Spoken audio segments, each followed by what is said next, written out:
Birmingham दौलत मुश्तरका खेलों के दूसरे दिन वेटलिफ्टर मीराबाई चानू ने भारत को दिलाया पहला गोल्ड मेडल। भारत को वेटलिफ्टिंग में मिले 4 तमगे। बिंदिया रानी और संकेत महादेव सरगर ने जीता चांदी का तमगा, जबकि गुरु राजा ने किया कांसे का तमगा अपने नाम। सदर जमहूरिया और वजीर आजम ने चानू को दी मुबारकबाद। वजीर आजम नरेंद्र मोदी आज सुबह 11 बजे आकाशवाणी पर मन की बात प्रोग्राम के जरिए भारतीयों से अपने ख्यालात करेंगे मुश्तरक। प्रोग्राम को आकाशवाणी और दूरदर्शन के तमाम नेटवर्क पर किया जाएगा नश्र।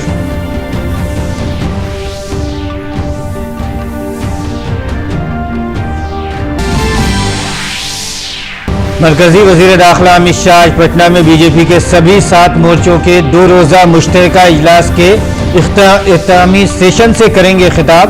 बीजेपी सदर जेपी नड्डा ने कल मुश्तरका मोर्चा कौमी मजलिस आमला के इजलास का किया था इफ्तिताह। मुल्क भर से 700 से ज्यादा नुमाइंदे इजलास में हुए थे शामिल।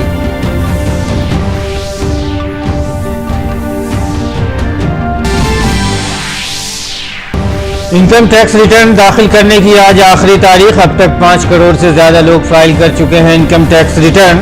incometax.gov.in वेबसाइट पर क्लिक करके दाखिल कर सकते हैं इनकम टैक्स रिटर्न।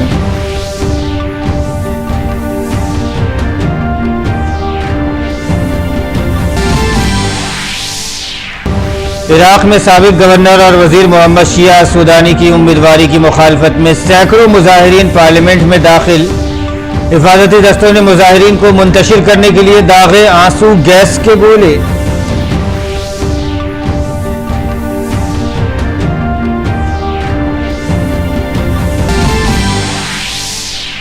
और जिम्बाब्वे के खिलाफ वनडे सीरीज के लिए बीसीसीआई ने किया भारतीय टीम का ऐलान। शेखर धवन बनाए गए कप्तान। तेज गेंदबाज दीपक चाहर की वापसी। वहीं विराट कोहली और रोहित शर्मा को दिया गया आराम।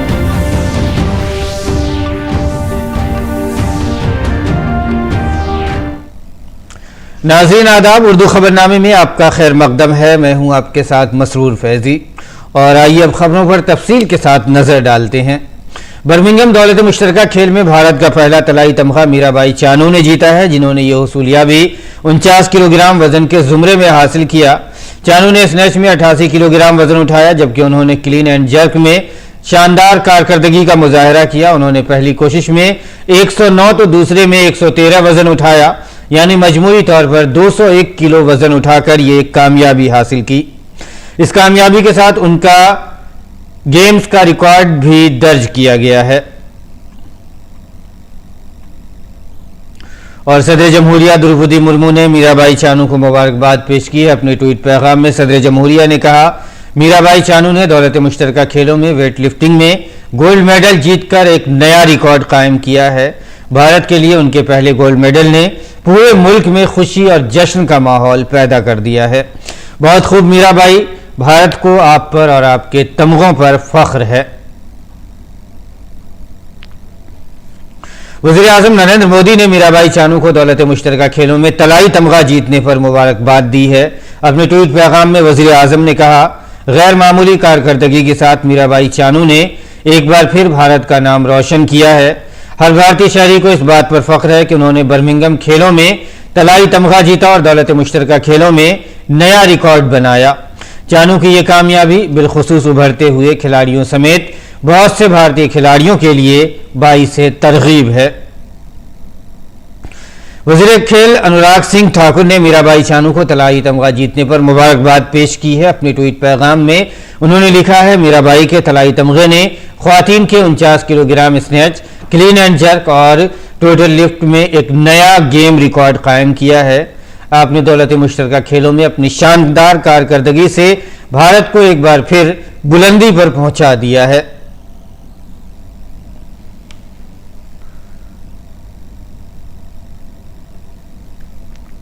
और वज़ीर दाखिला अमित शाह ने मीराबाई चानू को तलाई तमगा जीतने पर मुबारकबाद दी है। उन्होंने अपने ट्वीट पैगाम में लिखा है कि तलाई तमगा जीतकर भारतीय वेट लिफ्टर ने भारत का झंडा बुलंद रखा है। बहुत शानदार मीराबाई चानू, आपने इंतहाई सब्र और इस्तकामत का मुजाहरा किया। कौम को आपकी कामयाबी पर फख्र है। भारत की वेट लिफ्टर बिंदिया रानी सोरुखे ने भी बर्मिंघम दौलत मुश्तरका खेलों में वेट लिफ्टिंग में चांदी का तमगा जीत लिया है। बिंदिया रानी ने ख्वातीन के 55 किलोग्राम वजन के जुमरे में चांदी का तमगा जीता। उन्होंने स्नैच में 86 किलो वजन उठाया। वहीं उन्होंने क्लीन एंड जर्क में 116 किलो वजन उठाकर दौलत मुश्तरका खेलों का रिकॉर्ड बनाया है। बिंदिया रानी कुल 202 किलोग्राम वजन उठाकर दूसरे नंबर पर रहीं। संकेत महादेव सरगर ने बर्मिंघम में जारी दौलत मुश्तरका खेलों में सनीचर को कामयाबी का एक नया बाब रकम किया है। संकेत ने 55 किलोग्राम वजन के जुमरे में चांदी का तमगा हासिल करके शानदार कारकर्दगी का मुजाहिरा किया। अगरचे संकेत ने चांदी का तमगा जीता, लेकिन उनकी ये जीत किसी सोने के तमगे से कम नहीं है। भारतीय वेटलिफ्टर गुरु राजा ने बर्मिंघम दौलत मुश्तरका खेलों में मर्दों के 61 किलोग्राम वजन के जुमरे में कांसे का तमगा जीता है। गुरु राजा ने स्नैच में 118 और क्लीन एंड जर्क में 151 किलो वजन उठाया। गुरु राजा ने मजमूई तौर पर 269 किलो वजन उठाया। दौलत मुश्तरका खेलों में ये उनका मुसलसल दूसरा तमगा है। उन्होंने 2018 के दौलत मुश्तरका खेलों में चांदी का तमगा जीता था। मलेशिया के वेटलिफ्टर ने कुल 285 किलो वजन उठाकर तलाई तमगा अपने नाम किया। बर्मिंघम दौलत मुश्तरका खेलों में भारत का पहला गोल्ड मेडल मीराबाई चानू ने जीता है, जिन्होंने ये कामयाबी 49 किलोग्राम वजन के जुमरे में हासिल की है। चानू ने स्नेच में 88 किलोग्राम वजन उठाया, जबकि उन्होंने क्लीन एंड जर्क में भी शानदार कारकर्दगी का मुजाहिरा किया है। उन्होंने पहली कोशिश में 109 तो दूसरी में 113 किलो का वजन उठाया। काबिल जिक्र है कि चानू ने कुल 201 किलो वजन उठाकर ये कामयाबी हासिल की है। मुल्क को जिन पर नाज है, उन्होंने एक बार फिर साबित कर दिया कि उन्हें यूं ही तमगे के लिए मजबूत दावेदार नहीं माना जाता है।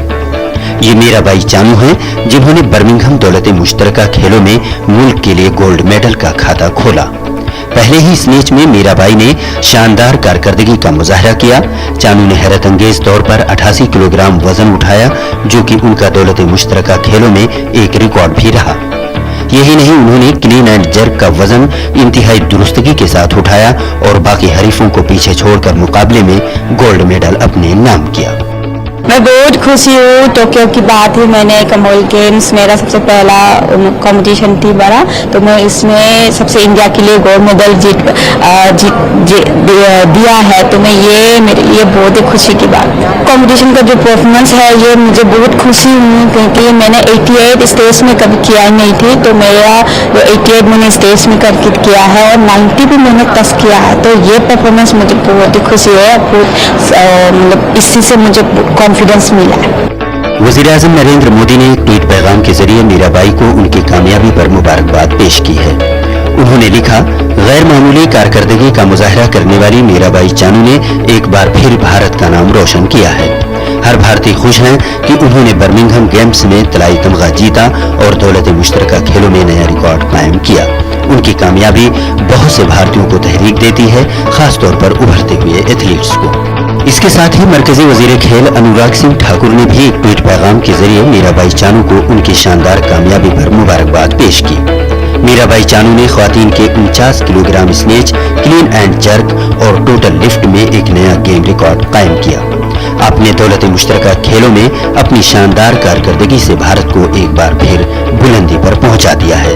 मीराबाई की हुसूलियातों पर गौर करें तो उन्होंने 2018 के दौलत मुश्तरका खेलों में गोल्ड मेडल जीता था, जबकि 2017 की वर्ल्ड चैंपियनशिप में भी गोल्ड मेडल पर अपने नाम मुहर जब्त की थी, जबकि 2014 के दौलत मुश्तरका खेलों में चांदी का तमगा जीता था।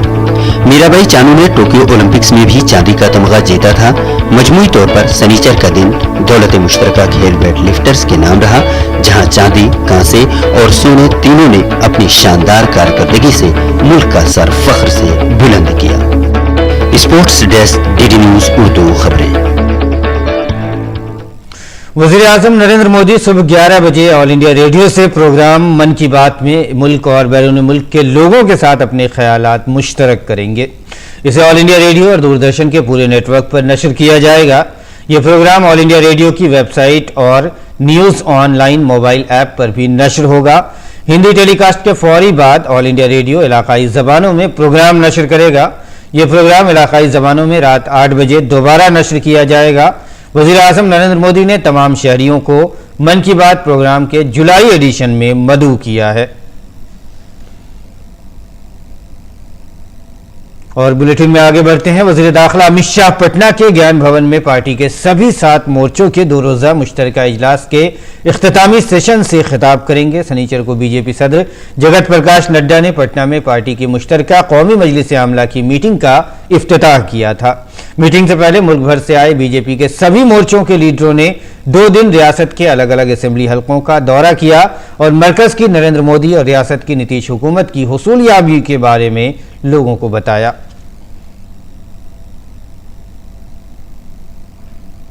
और खबर जम्मू कश्मीर से है। जम्मू कश्मीर के बारामूला के बरीर इलाके में सिक्योरिटी फोर्सेज और दहशतगर्दों के दरमियान तसादुम में एक दहशतगर्द मारा गया है। दहशतगर्द की शनाख्त इरशाद अहमद भट्ट के नाम से हुई है, जो मई 2022 से सरगर्म रहा और उसका ताल्लुक कलादम दहशतगर्द तंजीम लश्कर से है। दहशतगर्द से एक राइफल, 2 मैगजीन और 30 गोलियां बरामद की गई हैं।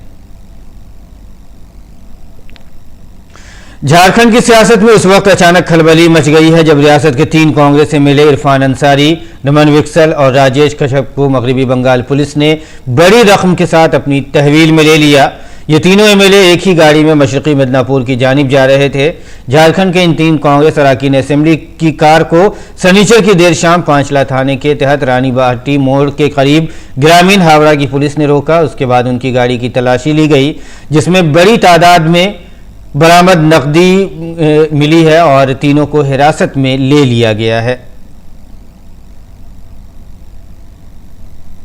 इनकम टैक्स रिटर्न यानी आईटीआर फाइल करने का आज आखिरी दिन है। 29 जुलाई तक 4 करोड़ 52 लाख से ज्यादा टैक्स दहिंदगान ने आईटीआर फाइल किया है। इस दौरान महकमा इनकम टैक्स दहिंदगान से ट्वीट करके मुकर्ररा वक्त तक रिटर्न दाखिल करने की मुसलसल अपील कर रहा है। महकमा इनकम टैक्स ने हफ्ते को ट्वीट किया कि साल 2022-23 और माली साल 2021-22 के लिए महकमा इनकम टैक्स के ई फाइलिंग पोर्टल पर 4 करोड़ 52 लाख से ज्यादा रिटर्न मौसूल हुए हैं।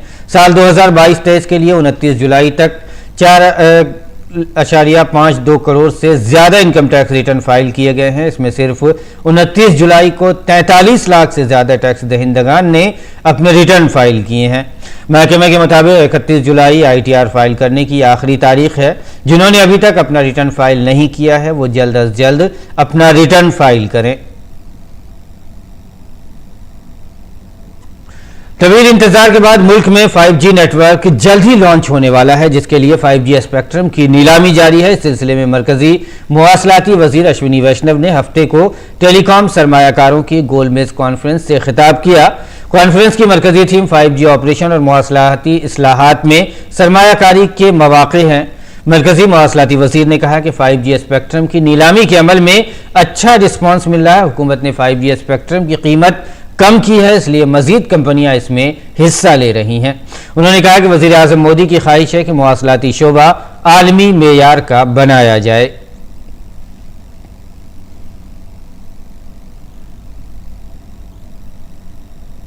$5G auction which is going on, that shows that the industry now wants to expand.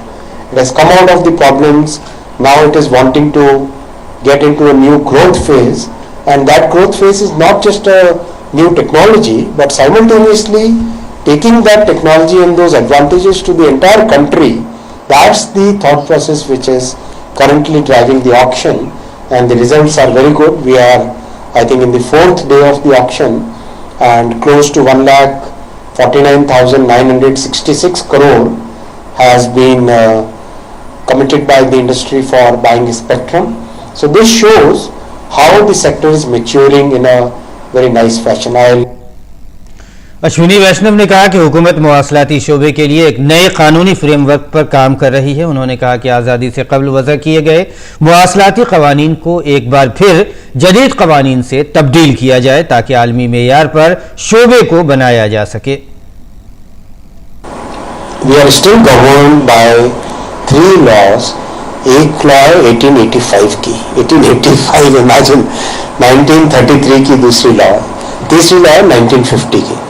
Prime minister साहब ने तक करीब करीब 1500 लॉज ऐसी एंटिक्वेटेड आर्केइक लॉज को भारत के स्टैट्यूट बुक से, कानून से हटा चुके हैं। अब टारगेट लिया है टेलीकॉम की इन तीनों लॉज को हमको क्लीन अप करके रखना है। And we have to make sure that these law that we make should be seamless in terms of आज की इंडस्ट्री को कहीं पर भी डिस्ट्रप्शन नहीं होना चाहिए। Very clearly focus towards the future, क्योंकि इंडस्ट्री में तेजी से साइकिल चेंज होती है, तो ऐसी तेज चेंजिंग इंडस्ट्री में law should not become a barrier in industries growth. मुल्क में टीकाकारी के आदाद शुमार में तेजी से इजाफा जारी है। कोविड वबाई अमराज के खिलाफ सबसे मौसर हथियार के तौर पर शुरू की गई वैक्सीनेशन मुहिम के तहत मुल्क में अब तक 203 करोड़ 91 लाख से ज्यादा वैक्सीन की खुराकें दी जा चुकी हैं। वैक्सीनेशन मुहिम के 560वें दिन 29 लाख से ज्यादा कोविड वैक्सीन लगाई गई। वैक्सीनेशन मुहिम मुल्क में कोविड से लोगों के तहफ़्फ़ुज़ का एक अहम जरिया है और इसकी आला सतह पर मुसलसल निगरानी की जा रही है। अमेरिकी सदर जो बाइडेन एक बार फिर कोरोना से मुतासिर हो गए। व्हाइट हाउस के मुताबिक बाइडेन में वायरस की कोई अलामत नहीं है और वो काफी हद तक अपने आप को बेहतर महसूस कर रहे हैं। बीमारियों की रोकथाम के लिए मरकजी रहनुमा खतूत के मुताबिक बाइडेन एक बार फिर कम अज कम 5 दिन तक आइसोलेशन में रहेंगे। काबिल जिक्र है कि बाइडेन ने चंद रोज कबल ही कोरोना को शिकस्त दी थी। बाइडेन की जांच में उनकी रिपोर्ट निगेटिव आई थी। और आगे बढ़ते हैं। यूक्रेन के सदर व्लादिमीर ज़ेलेंस्की ने कहा है कि हुकूमत ने मशरक़ी डोनेट्स्क इलाके में लोगों को लाजमी तौर पर निकालने का हुक्म दिया है। ज़ेलेंस्की ने कहा है कि डोनेट्स्क के इलाके में अभी सैकड़ों लोग मौजूद हैं जिन्हें रूसी हमले से बचने के लिए फौरी तौर पर खित्ता छोड़ने की ज़रूरत है। यूक्रेन के सदर ने कहा कि बहुत से लोगों ने अपने घरों को छोड़ने से इनकार कर दिया है, लेकिन हुकूमत लोगों को मुआवजा जारी करेगी जिससे उनको मदद मिल सकेगी। इससे कबल यूक्रेन की फौज ने 100 से ज्यादा रूसी फौजियों की हलाकत का दावा किया था। और आइए अगली खबर पर नजर डालते हैं। इराक में एक बार फिर सैकड़ों मुजाहिरीन ने पार्लियामेंट हाउस में दाखिल होने की कोशिश की है। इन मुजाहिरीन में ज्यादातर शिया लीडर मुक्तदा सदर के हामी शामिल थे। मुजाहिरीन ने पार्लियामेंट में झंडे और सदर की तस्वीर लहराते हुए जमकर नारेबाजी की। सिक्योरिटी फोर्सेज ने मुजाहिरीन को मुंतशिर करने के लिए आंसू गैस के गोले भी दागे हैं, लेकिन सिक्योरिटी फोर्सेज मुजाहिरीन को रोकने में नाकाम साबित हुई। मुजाहिरीन साबिक वजीर और साबिक सूबाई गवर्नर मोहम्मद शिया सुदानी की उम्मीदवारी की मुखालफत कर रहे हैं। अक्टूबर में वफाकी इंतखाबात के इनाकात के बाद से ये सबसे बड़ा एहतजाज समझा जा रहा है। और नाज़रीन, पेश है दिल्ली से शाये उर्दू के अखबारात का मुख्तसर सा जायजा।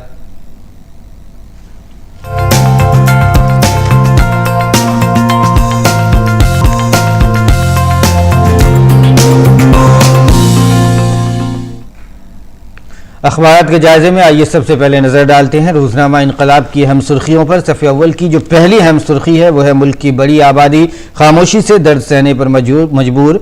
Chief justice N V Ramana ने जिला लीगल सर्विस अथॉरिटी की मीटिंग में टेक्नोलॉजी के इस्तेमाल करके इंसाफ की फराहमी पर जोर दिया है। उन्होंने कहा कि मुआशरे में अदम मसावत को दूर करने के मकसद से जदीद हिंदुस्तान बनाया गया था। जमहूरियत का मतलब सबकी शराकतदारी है। इस मौके पर वजीर आजम नरेंद्र मोदी ने अदलिया में जेर समाअत कैदियों की जल्द रिहाई में तेजी लाने की बात कही है। इसी को अखबार ने लिखा है। आगे बढ़ते हैं। अखबार की दूसरी अहम सुर्खियां हैं नए हिजरी साल की आमद के साथ ही गिलाफ काबा तब्दील। मस्जिद हराम में मौजूद हजारों आजमीन ने गिलाफ काबा की तब्दीली का रूह परवर मंजर देखा, जिसे बराह रास्त भी नश्र किया गया। एक और अहम खबर जो हम आपको दिखा देते हैं वो है दौलत मुश्तरका खेलों से मुतालिक। वेट लिफ्टरों का जलवा हिंदुस्तान को तमगे दिलाए। चानू की सुनहरी कामयाबी। सरगर ने 55 किलोग्राम जुमरे में नखरई, जबकि गुरु राजा ने 61 किलोग्राम वजन के जुमरे में कांसे के तमगे जीते हैं। और आगे बढ़ते हैं। रोजनामा राष्ट्रीय सहारा की अगर अहम सुर्खियों की बात करें, सफ़े अव्वल पे सुर्खी लगाई गई है मुल्क की तरक्की में हर मजहब के लोगों की कुर्बानियां शामिल हैं। तरक्की का फायदा हर मजहब और तबके को मिलना चाहिए, तभी हम कामयाब हो सकते हैं। ऑल इंडिया सूफी सज्जादा नशीन कौंसिल के ज़रिए एहतमाम मुनक़िदा कॉन्फ्रेंस से NSA अजीत डोभाल का इजहार ख्याल। इसी अखबार की आलमी सफ़े की सुर्खी है अफगानिस्तान से मुतालिक है। अफगानिस्तान में लड़कियों को स्कूल वापस भेजने की मुश्तरका कोशिशें, तालिबान को फैसला वापस लेने की इस्लामी ताउन तंजीम, कतर, तुर्की और पाकिस्तान की कोशिशों की अमरीका ने भी उसकी हिमायत की है। आगे बढ़ते हैं रोजनामा हिंदुस्तान एक्सप्रेस की अगर अहम सुर्खियों की बात करें तो सफ़े अव्वल पे जो सुर्खी लगाई गई है वो है खुशहाल हिंदुस्तान के लिए सेहतमंद हिंदुस्तान ज़रूरी है, ये कहना है वज़ीर सेहत का। सेहत और ख़ानदानी बहबूद के वज़ीर मनसुख मांडविया ने नौजवानों के लिए मेयारी तालीम और तरबियत को यकीनी बनाने पर जोर देते हुए कहा कि एक खुशहाल हिंदुस्तान के लिए एक सेहतमंद हिंदुस्तान होना चाहिए। एक और अहम खबर इसी अखबार की अहम सुर्खी है ज़राअत के शोबे को रोज़गार के काबिल बनाने की भरपूर कोशिशें जारी हैं। वज़ीर ज़राअत का ये कहना है। मरकज़ी वज़ीर ज़राअत ने कहा है कि मुल्क में ज़रई पैदावारी सलाहियत को बढ़ाने, ज़रई बरामदात में महारत हासिल करने और उसके साथ ही ज़रई शोबे में रोज़गार की दस्तयाबी के साथ नई नस्ल को इस शोबे में राग़िब करने के लिए हुकूमत ज़रई इंफ्रास्ट्रक्चर फंड स्कीम लेकर आई है ताकि ज़राअत के शोबे को रोज़गार के काबिल बनाया जा सके। तो नाज़रीन, ये था दिल्ली से शाये उर्दू के अखबारात का मुख्तसर सा जायज़ा और आइए बुलेटिन में आगे बढ़ते हैं। वज़ीर आज़म नरेंद्र मोदी ने लोगों से हर घर तिरंगा मुहिम को मजबूत करने के लिए गुजारिश की है। वज़ीर आज़म की इस अपील के बाद काफ़ी ऐसे लोग हैं जो इस मुहिम को मज़ीद मजबूत करने के लिए सामने आ रहे हैं। पेश है ये ख़ास रिपोर्ट।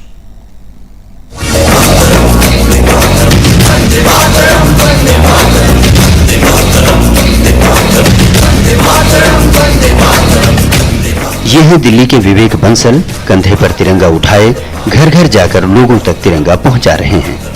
जी हां, आइंदा 13 अगस्त से 15 अगस्त के दरमियान हर घर तिरंगा मुहिम के तहत ये लोगों को तिरंगा फहराने के सिलसिले में आगाह भी कर रहे हैं। इनके साथ इनके खानदान के अफराद भी हाथों में तिरंगा लेकर अपनी सोसाइटी में लोगों तक पैगाम पहुंचाने के काम में मसरूफ हैं। इन्हें ये तहरीक वज़ीर आज़म नरेंद्र मोदी से मिली है।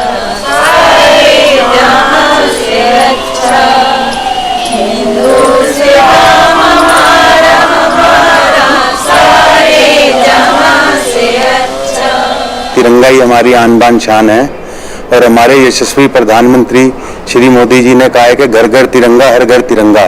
तो मैं आप सब लोगों से अपील करता हूं कि 13 से 15 तारीख तक आप सब लोग अपने घर पे तिरंगा झंडा लगाइए और जो लोग तिरंगा झंडा नहीं ले सकते कृपया और लोग उनको तिरंगा झंडा दीजिए ताकि सब लोग अपने घर पे तिरंगे को लगा सकें और इस मुहिम को सफल बना सकें।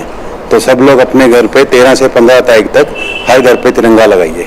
मैंने अपनी सोसाइटी में मुहिम चलाई है कि हर घर पे तिरंगा हो और जो आदमी नहीं ले सकता हो हमारे पास आ सकता है। बाकी मैंने हर घर पे जा जाके लोगों को इस चीज के लिए बताया है कि सब लोग अपने घर पे तिरंगा लगाइए। विवेक की तरह मुल्क की पहली खातून एम्बुलेंस ड्राइवर ट्विंकल कालिया, जिन्हें प्रेसिडेंट अवार्ड से भी नवाजा जा चुका है, इन दिनों दिल्ली के बाजारों में तिरंगा लेकर मुहिम चलाती हुई देखी जा सकती हैं। ये लोगों को आज़ादी के अमृत महोत्सव के तहत मुनक़िद की जा रही हर घर तिरंगा मुहिम में बढ़ चढ़कर हिस्सा लेने की तरगीब दे रही हैं। गिरीश निशाना की रिपोर्ट, डीडी न्यूज़ उर्दू खबरें।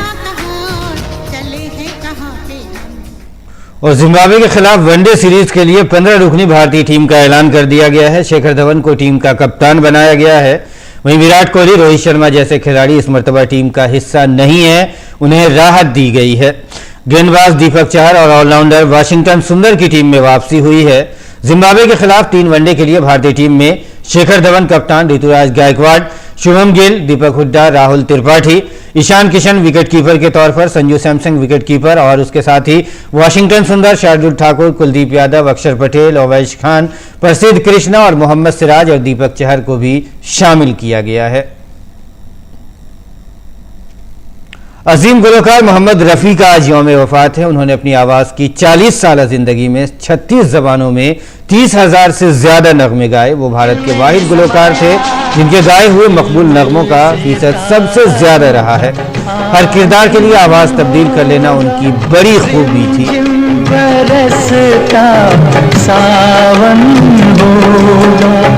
ऐसा सुंदर सपना अपना जीवन होगा। ये रेशमी जुल्फें, ये शरबती आँखें, इन्हें देख कर जी रहे हैं सभी, इन्हें देख कर जी रहे हैं सभी। और नाज़रीन आइए अब जान लेते हैं मुल्क के मौसम का क्या है मिजाज।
और नाज़रीन इसके साथ ही उर्दू खबरनामा इख्तिताम को पहुंचता है। फिलहाल इजाज़त दीजिए, आदाब।